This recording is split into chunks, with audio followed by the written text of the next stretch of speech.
What's going on, you guys? It's your Huggable Hipster here, and welcome back to another review. I told you all there was going to be a lot of Animal Crossings. I told you all we have today's Animal Crossings review in the building. This just in. We have major news that Animal Crossings is still addicting. Now, but in all seriousness, it really is addicting. I can't put it down. I mean, I did put it down for 2 months, but still. Balance, paper balance, so I can read you.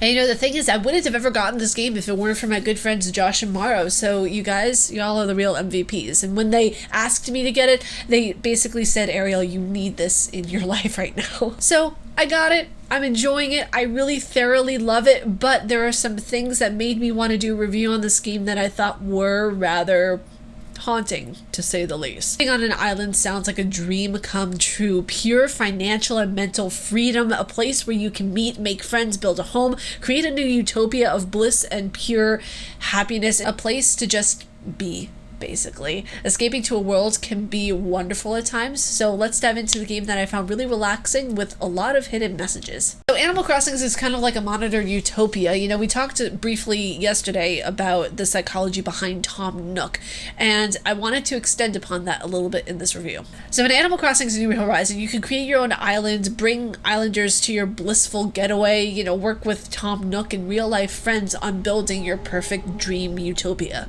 So when you first arrive onto your island, you are greeted by Tom Nook, our friendly neighborhood raccoon. You're asked to build your plot.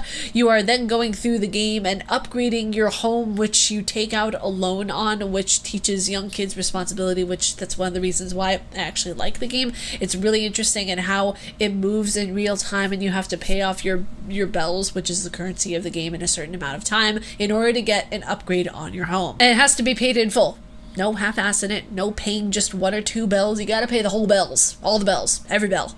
Now, since this game does move in real time, if you don't complete a task in a certain amount of time, or if you leave for, 2 months like I did, the characters will notice. Not so much Tom Nook and Isabelle, but actually not Tom Nook and Isabelle at all. They never notice that you leave. But the islanders that inhabit your utopia, they notice. You can create a world of complete bliss in which you are playing in this god-esque role, manipulating the world and its surroundings. And in terms of manipulation, this game has hidden messages that you might want to pay attention to. So whether this is a conspiracy theory that's actually going on, or it's just the musings within my own head, I'm unsure, so you guys be the judge of that.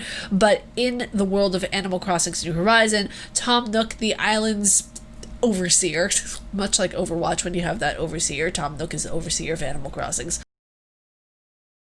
He will supply you with all of your basic needs, a phone, a tent, a place to call home, and to an extent, your own personal freedom. Now, having personal freedom given to you for the price of hundreds of thousands of bells, persuading others to join your island, or rather convincing them on why your island is the best, is one of the biggest pyramid schemes I've ever seen in a video game. So by Tom Nook giving you all of your essential needs, basically a phone, a place to live, all of that, and telling you won't need your old phone, you might like ours much better. It's like an adorable cult of animals where the player is the only human and Tom Nook is the mafia boss I never knew I needed. You can only use what they give you and go by what they say in the video game. Like that, it's really weird to me. I don't know how you guys feel about it, or if you guys even thought about it from this point of view, but it's really strange.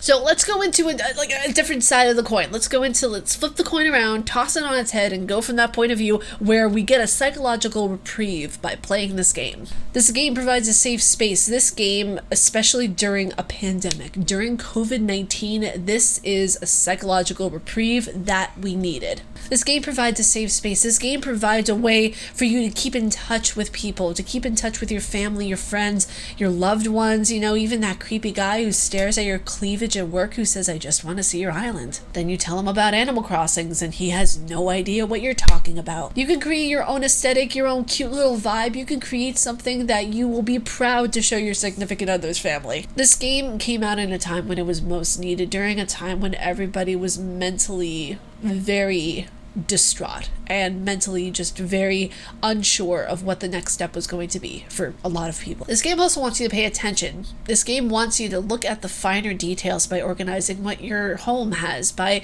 doing different DIY projects, by terraforming, by organizing your islands and where you are in your surroundings. And by doing that, it is a healthy form of repetition that your brain really needs. It's a healthy form of repetition, and it's keeping your brain sane, to say the least. It's one of the really awesome things that I love about this game. It's not only somewhat of a good mental distraction, it's something that's healthy, that kind of clears your mind a little bit. Now, with all things concerned, I've never really seen a game like this receive such an overwhelming welcome and praise and acceptance, not just from the gaming community in which it had its home in, of the people who played it so much, but from people like me who have never even played it before. This is the first time I was ever hearing about Animal Crossings. It just received so much love from people who were never in the franchise so much, and it's really cool to see.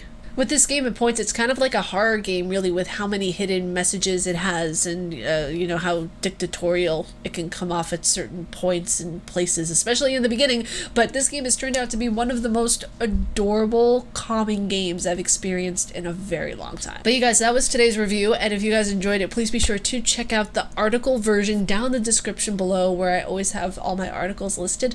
So yeah, I really hope you guys enjoyed this. I really was looking forward to releasing this article because I had so many different thoughts. I'm probably going to be doing more psychologically gaming videos on the characters from Animal Crossings, considering the fact that there's so much you can dive into with that game psychologically. But if you guys like my face and what I do, please be sure to subscribe and hit that bell down below, because I make videos every Monday, Wednesday, and double uploads on Friday. And also be sure to check out my Amazon affiliated links. I have a lot of stuff down there where you guys can check out some cool gear. I'm going to be putting some games and music and all that kind of stuff down there that I think you guys will really vibe with and check out. And yeah, I honestly hope you guys do, because I'm really, really excited that I got affiliated with Amazon. But you guys stay casually nerdy, and I will see you all in the next video. Peace.